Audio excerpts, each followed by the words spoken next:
주님을 구원의 은혜를 찬양하며 그 사랑을 노래하며 또 예배하게 하신 것 감사드립니다.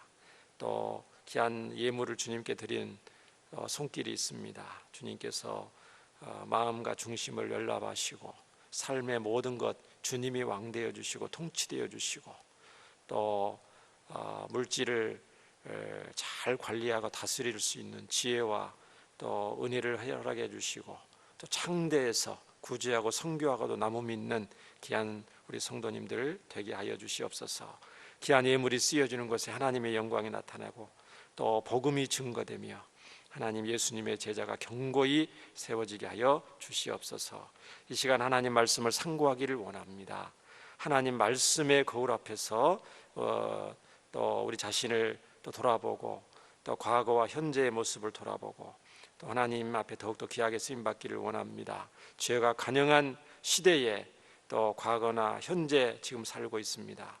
주님 제 실체를 잘 알고 또 성령을 의지하여 또 죄와 싸움에서 승리하는 주의 거룩한 백성들로 삼아 주시옵소서. 이 시간 부족한 자를 불쌍히 여기시고 하나님의 말씀에 온전한 또 수종자가 되게 하여 주옵소서. 예수님 이름으로 기도드립니다. 아멘. 오늘 말씀의 제목은 원죄에 대한 성경의 가르침 두 번째 시간인데요. 지난번 오후 예배 시간에 원죄에 대한 성경의 가르침이었는데 그런 제목은 아니었고 한 사람 아담과 한 분 예수님이라는 제목으로 대표 원리와 전가에 대해서 말씀을 했습니다. 오늘 조금 딱딱한 내용일 수 있지만은 저는 너무나 중요하다고 생각하기 때문에 여러분한테 이 말씀을 좀 딱딱한 내용이기도 하고 약간 교리적인 내용이기도 하고 신학적인 내용이기도 한데 너무나 중요한 내용이라고 생각을 해서 조금 어려운 딱딱한 내용이기도 하지만 여러분한테 오후 예배 시간에는 이렇게 말씀을 증거하고 있습니다. 오늘은 원죄에 대한 성경의 가르침, 전적 부패, 부패된 본성, 전적 부패, 전적 타락, 전적 무능에 대한 내용을 가지고 말씀을 증거하기를 원합니다. 성경은 말하기를 아담으로부터 전가받은 법률상의 죄인 원죄죠.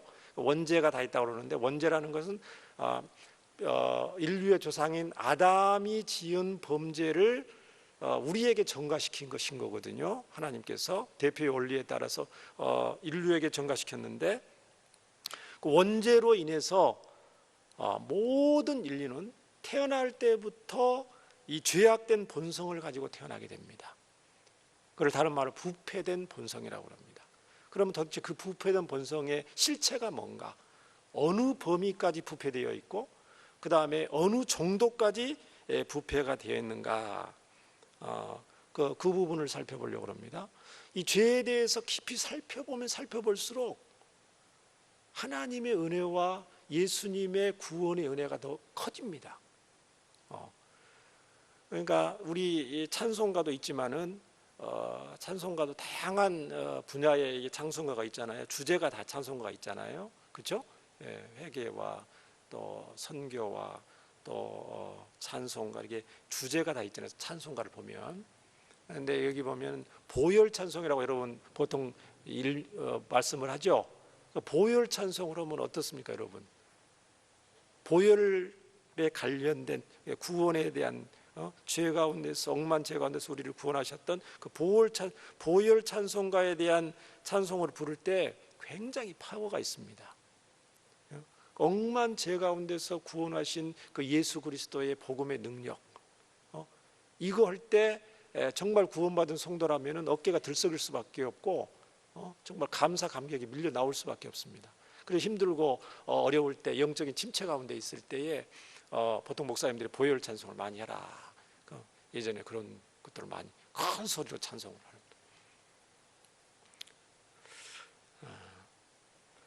이 원죄 말고 죄를 분류할 때 신학적으로 자범죄라고 여러분 들어보셨죠?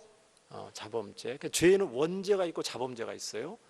자범죄라는 것은 원죄에서 나오는 모든 범죄 행위들, 이건 자범죄라고 합니다. 이 부분은 이제 다음 시간에 또 하기로 하고, 오늘 이제 원죄에 대한 성경의 가르침인데요. 얼마나 인간이 부패가 되었는가. 오늘 다윗의 고백이 그 부분을 설명하고 있는 성경의 일부 구절입니다. 자, 다윗은 자신의 죄에 대한 자각으로 매우 고통스러워하는 모습을 오늘 시편 51편의 9구절절 표현하고 있습니다. 얼마나 죄에 대해서 고통스러워하고 있는가. 자, 보시면 1절에 하나님이여 주의 인자를 따라 내게 은혜를 베풀어 주시옵소서. 하나님의 자비하심을 따라서 하나님 제발 내게 은혜를 베풀어 주시옵소서. 그런 내용이 나와 있고, 내 죄악을 지워주세요. 너무 이 죄악이 부끄럽고 수치스러워서 정말 죄를 지울 수 있는 지우개가 있다면 좀 지웠으면 좋겠습니다. 지금 어떻게 보면 다윗의 어떤 지금 이 절규의 절규. 2절 보시면은 나의 죄가 얼마나 진하고 추하길래 죄악을 말갛게 씻어 주시옵소서. 우리 한글 성경 말갛게. 또 나의 죄를 깨끗이 제해 주시옵소서. 그렇게 기도하고 있죠. 깨끗이. 3절에도 보면 물은 나는 내 죄가를 아오니, 하반절에 내 죄가 항상 내 앞에 있습니다. 정말 이 지긋지긋한 이 죄, 정말 너무너무 부끄럽고 죄송하고 하나님 앞에나 사람 앞에 이 죄가 좀 없었으면 좋겠는데 떠나지를 않습니다. 내 눈앞에서 항상 내 앞에 너무너무 싫은데 나 스스로는 어떻게 할 수 없어요. 내 코앞에 있어요. 제가 내가 주께만 범죄하여 주의 목전에서 악을 행했습니다. 거룩하신 하나님 앞에서 내가 죄를 지금 행했습니다. 무릇 물론 오늘 시편 51편은 여러분 그 타이틀에 다윗이 밧세바와 동침한 후 선지자 나단이 그에게 왔을 때라는 제목이 이렇게 붙어 있는데, 다윗은 이 사건으로 인해서 죄에 대해서 깊은 고뇌의 고뇌, 이 죄에 대해서 이렇게 다윗처럼 깊이 생각한 사람이 없을 정도로 깊이 생각을 하게 됩니다. 내가 어쩌다가 이런 비참한 죄에 빠지게 되었는가? 그런 생각하겠죠? 하나님 앞에 너무 죄송해서 회개하는 마음으로 눈물이 너무 많이 흘려서 내 침상이 둥둥 뜨도록 내가 하나님 앞에 회개하고 눈물을 흘렸다. 그 고향이 있듯이 얼마나 죄에 대해서 다윗이 고민을 많이 했겠습니까? 하나님은 어떤 은혜를 나에게 주셨는가? 이새의 막내 아들로 태어나서 그 목동 시절을 할 때 아무도 알아주지 않던 시골 촌뚝이 나를 여호와 하나님께서 부르시고 은혜를 주시고, 사자와 곰이 양을 해칠 때에 하나님께 기도하고, 내가 목동 시절부터 그렇게 하나님을 가까이 하고 하나님을 찬양하고 다윗과 골리앗을 물리치게 하시고, 사울 왕의 죽음의 위기 가운데서 도망다니면서 광야와 산과 들로 그 도망다닐 때에 하나님께서 나를 함께 해주시고 지켜주시고 그 은혜를 베풀어 주시고 부족한 나를 왕으로 삼아주셔서 가는 곳마다 적을 물리치게 하시고, 그런 은혜들 있죠? 다윗이 그런 걸 돌아볼 거 아닙니까? 그리고 나서 왕위에 올라서 내가 왕궁을 의리열에게 짓는 것보다 하나님의 성전은 여전히 초막 가운데 있구나. 여봐라, 성전을 먼저 지어야 되겠다.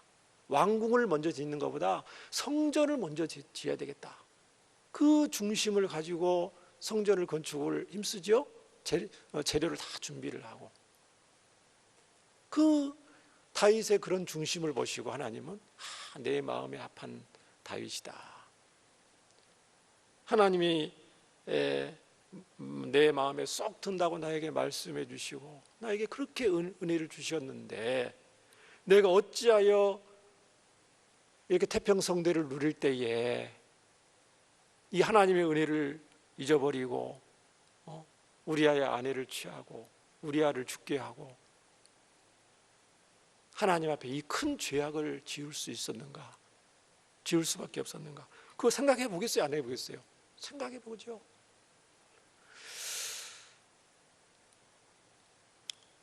그러면서 다윗은 5절에서 이런 결론을 얻게 됩니다. 내가 죄악 중에서 출생하였으며 어머니가 죄 중에서 나를 잉태하였나이다. 내가 태어나기도 전에 이미 죄악된 본성을 내가 가지고 있었구나.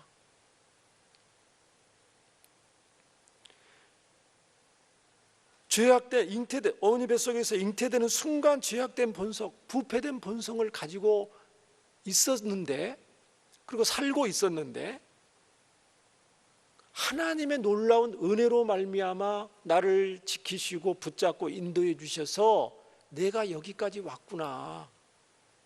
내가 착하고 선하고 정말 왕이 될 만한 자격이 되어서, 하나님의 종이 될 만한 자격이 되어서 여기까지 온 것이 아니고 죄 중에 있을 때부터 나는 죄인이었는데 여기까지 온 것이 하나님의 온전한 은혜였구나.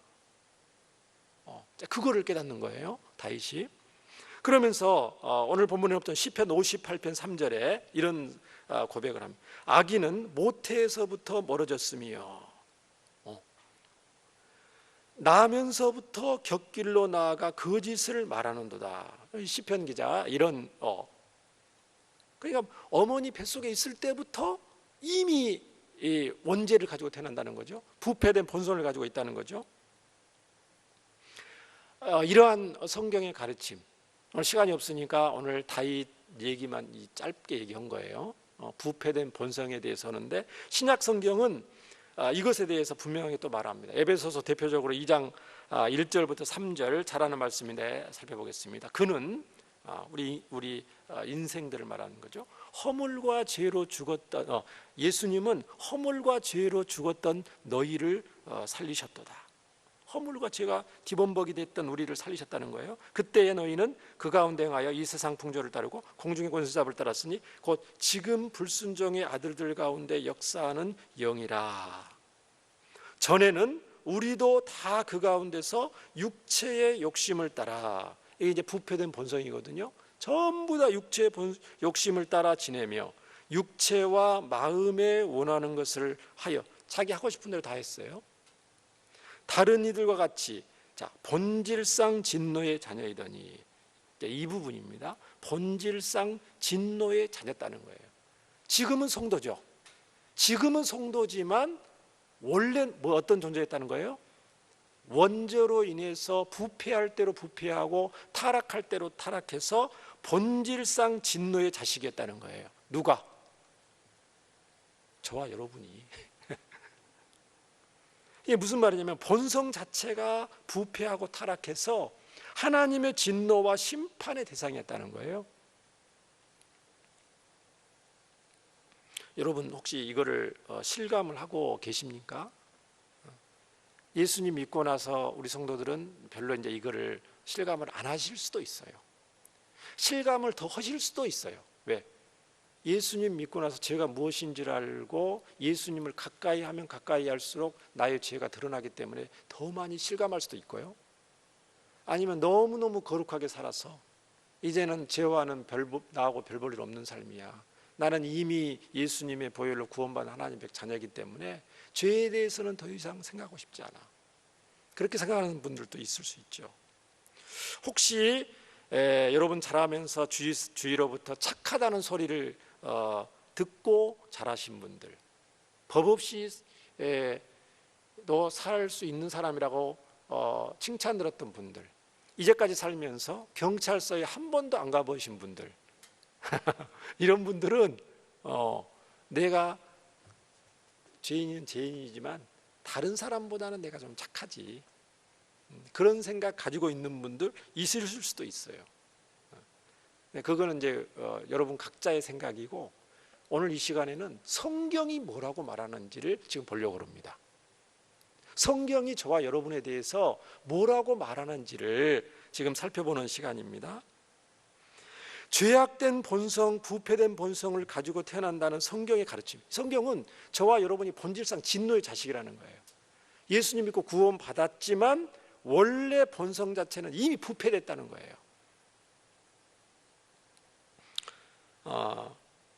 저와 여러분이 이 모든 사람들이 부패된 본성을 가지고 태어났다는 성경의 가르침을 우리가 언제 실감을 할 수가 있냐면은, 경험상으로 어린아이들을 키우다 보면 금방 알 수가 있습니다. 우리 어린 자녀들 아장아장 걸어다니고 기어 있다가 일어서고 이제 교육이 시작이 됩니다. 이래라죠. 잘못된 것을 부모가 결코 가르치지 않습니다. 좋은 것들만 가르칩니다. 그렇죠? 그럼에도 불구하고 어린아이들은 본성적으로 죄의 경향을 자라면 자랄수록 드러내기 시작을 합니다. 어린아이들, 천사 같은, 너무너무 착해요. 착할 때는 너무 착한데 어느 날 가만히 보면 가르쳐주지 않는 죄를 행할 때가 있어요, 없어요? 굉장히 많죠. 한 가지만 얘기할까요? 동생이 태어났어요. 형이 어떻게 해요? 이제 한 3살쯤 되고 한 2살쯤만 돼도 엄마의 사랑을 빼앗기잖아요. 뉘어놓잖아요. 엄마가 없으면 어떻게 한다고요? 동생을 때리기도 하고, 그죠? 아이가 순수하니까 그거를 이제 표현하는 거잖아요. 엄마에게 나의 사랑을 지금 엄마한테, 너한테 뺏겼다. 시기하는 거거든요. 시기는 죄죠. 가르쳐주지 않았어요. 그러면 안 된다. 너 동생 예뻐해야지. 그렇게 세게 때리면 안 돼. 살살 만져야 되는데 엄마 있을 때는 안 그러는데 싫어. 꼬집기도 하고 발로 밟기도 하고 막 그럽니다. 인류가 얼마나 부패하고 타락했는가. 이걸 정말 말로 하면은 너무너무. 최근에 여러분 뉴스에서 미얀마 민주화 요구 때문에 시민들을 탄압하는 미얀마의 군부 독재 정권의 소식을 여러분 듣고 계시죠? 한 줌도 안 되는 권력 때문에 평화롭게 시위하는 시민들을 잡아다가 구금하고 눈이 보일, 얼굴을, 형체를 알 수 없을 정도로 구타를 하는 그런 장면들. 얼마나 지금 21세기 2021년에 지금 보고 있는 내용이에요. 생사를 알지 못하고 무사히 돌아만 오게 해달라는 그런 실종자 가족들의 애타는 그런 하소연들을 볼 수가 있습니다. 역대의 수많은 왕들의 역사죠. 한 줌밖에 안 되는 권력을 위해서 아들을, 형제를 죽이고, 그렇죠? 친족들을 죽이고 왕을 자리를 지키기 위해서, 얻기 위해서 얼마나 그 부패합니까? 가족보다 더 소중한 게 자기 권력이라는 거예요. 권력 앞에서는. 그런 일들이 얼마나 인류 역사 가운데 많습니까? 얼마나 인류가 부패했습니까? 그게 뭐라고, 그렇죠? 돈 때문에 얼마나 형제간들이 싸웁니까? 아버지 유산 때문에 얼마나 가족들이 칼부림을 하고, 이런 것들. 정말 이 말로 표현할 수 없습니다. 최근에 요즘 뉴스에 최근에 또 있는 중에 참 너무너무 이거 참 충격적인 사실인데 여러분도 좀 알아야 돼서, 우리나라 친족 내 성폭력에 대한 관련 기사가 있었습니다. 친족 성폭력이라고 들어보셨어요? 친족 성폭력은 사촌 이내에 친족으로부터 성폭력을 당하는 그 사건을 친족 성폭력이라고, 법률적인 용어입니다. 그러니까 사촌이 뭡니까? 사촌, 삼촌, 그 다음에 의부 아버지, 그 다음에 친아버지로부터 당하는 성폭력을 말하는 거죠. 이내니까. 자, 그 무소속 양정숙 의원이 지난해 2020년이죠. 경찰청으로부터 제출받은 자료를 보면은 2016년부터 2019년까지, 그러니까 4년 동안에 우리나라에서 일어난 친족 성폭력이 무려 3,115건입니다. 친족 간 성폭력, 경찰청이 이미 보고된 3,115건이 발생해서 평균 한 해에 776건이 발생되고 있습니다. 2019년에 한국 성폭력 상담소 상담 통계 분석을 보면은 피해자들이, 친족 성폭력을 당한 피해자들이 경찰서에 이거를 처음으로, 상담소나 경찰서에 처음으로 얘기를 꺼내는데 걸린 시간이 무려 10년입니다. 10년. 친족 성폭력을 당했던 분들이 절반 정도가 이거를 표현하는 데만 10년이 걸렸어요. 왜 그러겠어요?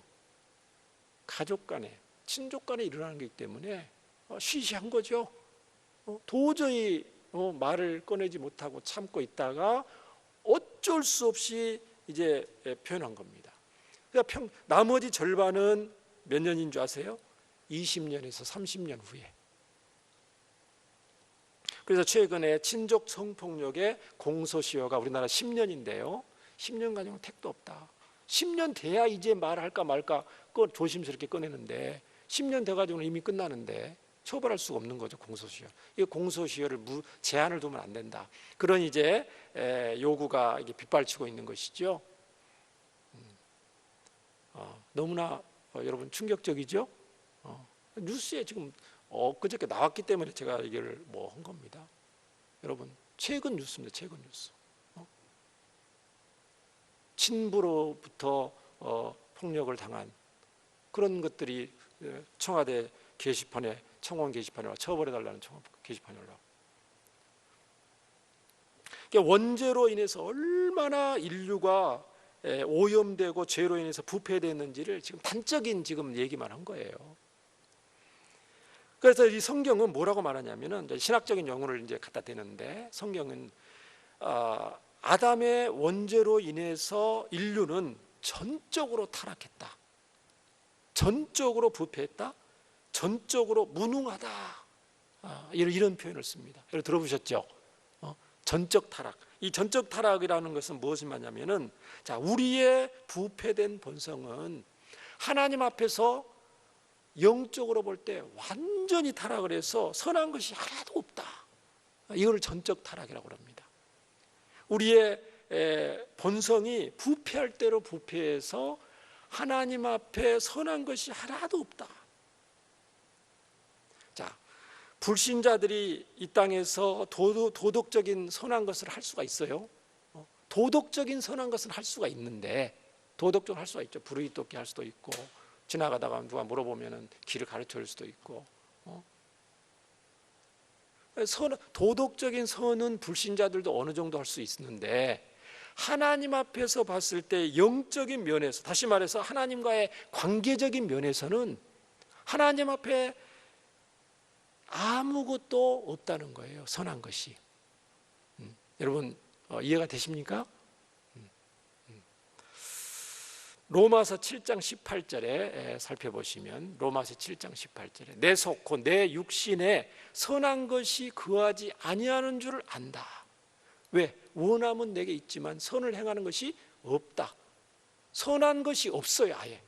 그렇게 성경은 말합니다. 바울 사도를 통해서. 또 디도서 1장 15절에 깨끗한 자들에게는 모든 것이 깨끗하나 더럽고 믿지 않으냐는 자들에게는 아무것도 깨끗한 것이 없고 오직 그들의 마음과 양심이 더러운지라. 성도와 불신자를 또 얘기하면서 했고요. 예레미야 17장 9절에 보면 만물보다 거짓되고 심히 부패한 것이 뭐라고요? 사람의 마음이다. 누가 능히 이를 알리오마노. 만물보다도 거짓되고 심히 부패한 것이 사람의 마음이라는 거예요. 여러분 세상에서 제일 더럽게 여기는 걸 뭐가 있으세요, 여러분? 여러분 뭘 볼 때 제일 더럽게 느껴지고 코를 막고 눈을 가리고 그렇게 하셔요? 그거보다 더 부패하고 타락한 것이 뭐라고요? 사람의 마음이라고 누가 말씀했습니까? 하나님이 말씀하셨다는 거예요. 우리는 세상에 뭐 지저분한 거 있으면 지저분하네 그렇게 하지만 하나님은 우리의 마음이 더 지저분하다는 거예요. 더럽다는 거예요. 추하다는 거예요. 그러면 부패와 타락의 범위는 도대체 어디까지 부패했는가? 사람을 우리가 보면 사람은 인격적인 존재인데 지식과 감정과 의지가 있어요. 자, 지식적으로는 하나님을 절대로 알 수 없는 상태로 부패했습니다. 오늘 말씀, 오늘 주일 예배 말씀에 바리새인 서기관들 유대인들이 그렇게 성경에 숙달들이 되고 했지만은 예수님을 앞장서서 십자가에 못 박고 복음에 정반대되는 행동을 했죠. 성경을 아는데도 하나님을 모르는 거예요. 그 정도로 부패한 거죠. 성경을 아는데도 하나님을 모르고 하나님이 약속하신 메시아를 모르고 예수님을 죽일 정도로 인류는 부패했다는 것입니다. 또 감정적으로는 어떻습니까? 좋은 것을 절대로 받아들이지 않지요.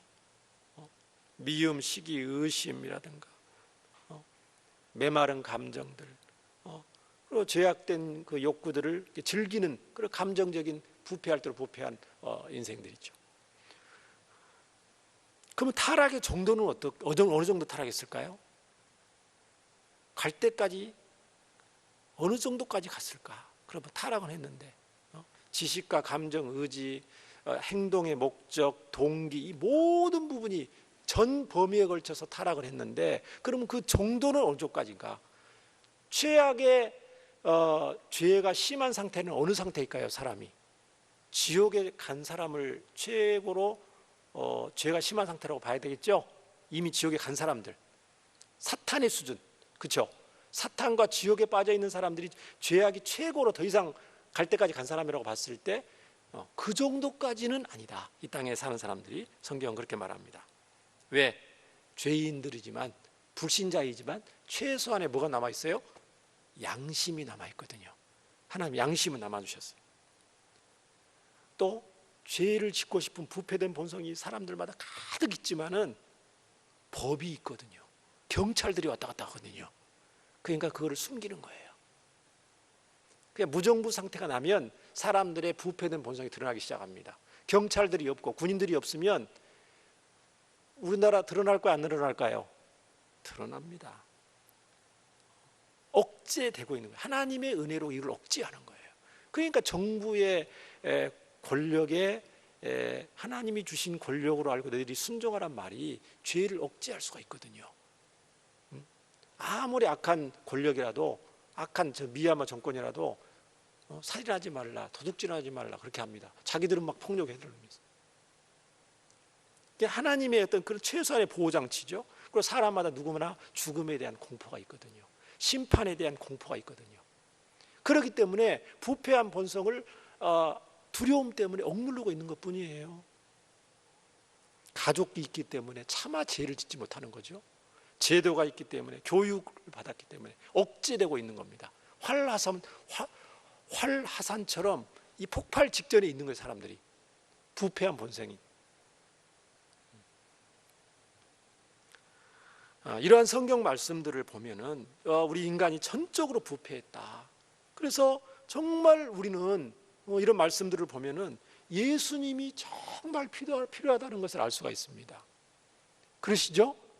정말 예수님이 필요해요. 불신자들은 말할 것도 말 것도 없고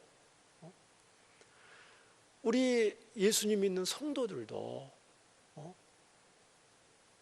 이 본성 자체가 변한 건 아니거든요.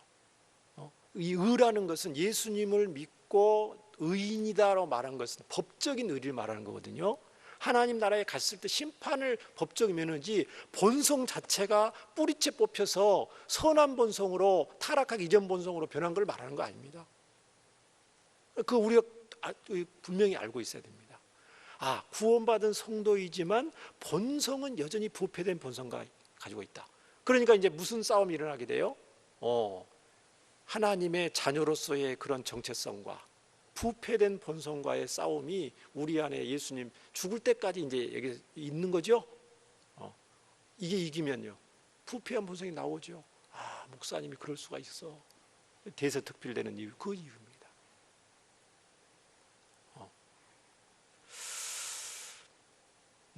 우리가 하나님을 만날 수도 영적인 비밀을 깨달을 수도 구원받을 수도 없는 존재였는데 저와 여러분이 특별한 하나님의 은혜를 받은 줄 믿습니다. 지금 이렇게 예배드릴 수 있는 것 자체가 어떻게 보면 기적 중에 기적이에요. 성경 말씀에 따르면 의인은 없고 하나 얼마나 부패했는데 도덕적으로 착한 일을 할 수 있고, 그게 아니라니까요. 하나님께 관계 자체가 파괴됐기 때문에 스스로는 하나님께 도저히 회복할 수 있는 부패 정도가 심해서, 여러분 생선을 사왔는데 부패됐어요, 실수로. 근데 먹을 수 있는 부패가 있고 먹을 수 없는 생선이 있죠. 유통기한이 좀 지났으면은 좀 손질해서 먹을 수가 있어요. 내장 도려내고, 그렇죠? 봐서 다 버립니까? 생선 사왔는데? 아니죠. 먹을 수 있죠. 근데 어떤 생선은 너무 부패돼서 아무리 삶고 볶고 끓여도 먹으면 이 냄새가 나요. 먹을 수 없는 생선이 있어요. 과일도 마찬가지고. 그런 저와 여러분을 이렇게 불러주신 거, 정말 이 부패된 본성을 이거 볼 때마다 정말 우리는 하나님의 특별한 은혜를 받았다, 감사해야 될 줄 믿습니다. 행동도 부패했어요. 행동도 스스로는 하나님을 기쁘시게 할 어떤 행할 의지도 부족해요. 하나님께 나아갈 능력도 없어요. 로마서 8장 8절에 육신에 있는 자들은 하나님을 기쁘시게 할 수가 없어요. 육신에 있는 상태, 부패된 상태, 본성이 있는 상태에서는 하나님을 몸부림을 쳐도 기쁘시게 할 수 없어요. 성경 그렇게 말합니다.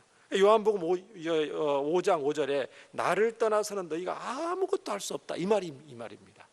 우리가 하나님 나라를 위해 열매를 맺을 수도 없고요, 하나님을 기쁘시게 할 수가 없어요. 우리가 어떤 행동을 해도.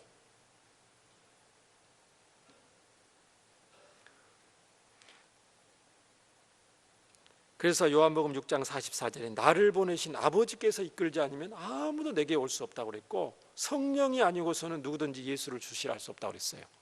너무나 부패됐기 때문에 그렇습니다. 그래서 히브리서 그래서 여러분 이제 이 말씀하고 말씀 마치려고 그러는데요, 저와 여러분에게 이제 예수님 믿고 구원받은 하나님의 자녀가 됐는데 어떤 성령의 감동이 올 때가 있습니다. 성령의 감동이 정말 필요하죠. 어떻게 이것 하나님의 뜻을 따라 살아야 되는데, 하나님의 자녀가 이제 기도를 하고 말씀을 뒤적거리고 또 할 때 이제 성령님께서 감동을 해주시는데, 혹시나 저와 여러분에게 하나님께서 회개할 마음을 주시거나 예수님을 믿을 수 있는 믿음을 주시거나 그럴 때 우리는 지체하면 안 됩니다. 지체하면 안 되고요, 성령의 감동 감화를 소홀히 하면 안 됩니다. 왜요? 우리 스스로는 부패된 본성으로는 하나님의 거룩한 뜻을 알 수도 믿을 수도 행할 수 있는 게 없다니까요. 근데도 불구하고 내 마음속에 하나님이 기뻐하신 것에 대한 죄에 대한 애통하는 마음이 들다든가 거룩한 것을 행해야 되겠다는 소원이 든다든가, 이거는 누가 주시는 거라고요?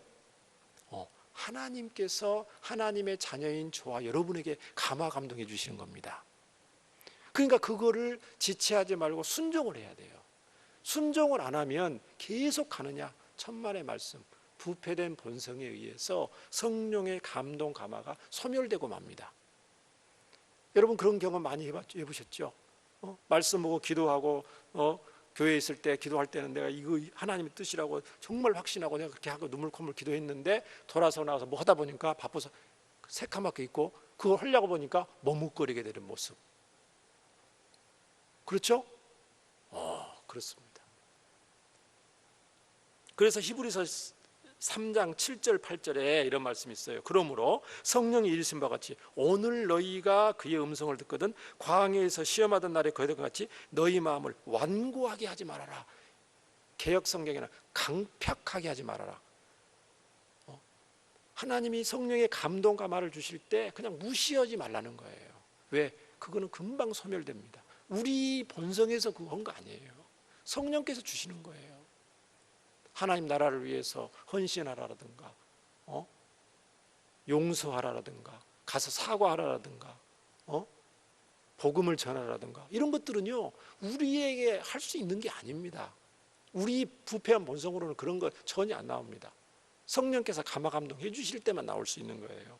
사랑하는 여러분, 말씀 마칩니다. 우리에게 회개할 마음이 있는 것, 하나님을 믿고 주의 뜻대로 살고자 하는 감동이 있다는 것은 결코 우리에게 나온 것이 아니라는 것을 오늘 말씀을 통해서 분명히 아시기 바랍니다. 전적으로 부패하고 전적으로 무능하고 타락한 우리에게는 결코 이것이 자연스러운 것이 아니라고 성경은 말씀합니다. 도덕적으로는 어느 정도 선을 행할 수가 있어요. 그러나 하나님이 기뻐하시는 선이라는 것은 성령 하나님의 특별한 감동과 아니고서는 불가능합니다. 그래서 성령의 감동 감화가 오실 때에 머뭇거리지 말고 저와 여러분 즉각적으로 실천하고 순종하는 것이 하나님을 기쁘시게 하는 것이요 가장 지혜로운 성도임을 믿습니다.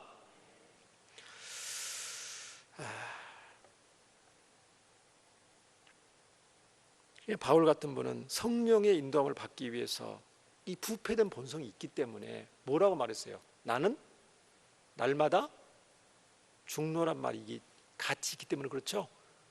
바울 같은 거룩한 분도, 그렇게 은사와 능력이 많은 분도, 복음을 위하여 그렇게 하시는 분도 나는 날마다 죽는다, 나는 나 자신을 처복종시킨다, 그 마음속에 있다는 거예요. 부패한 본성이 끊임없이 올라오고 성령의 감화 감동도 크고 부패한 본성도 여전히 있고 그럼 우리는 얼마나 이 부패한 본성이 더 치열하게 싸우겠어요?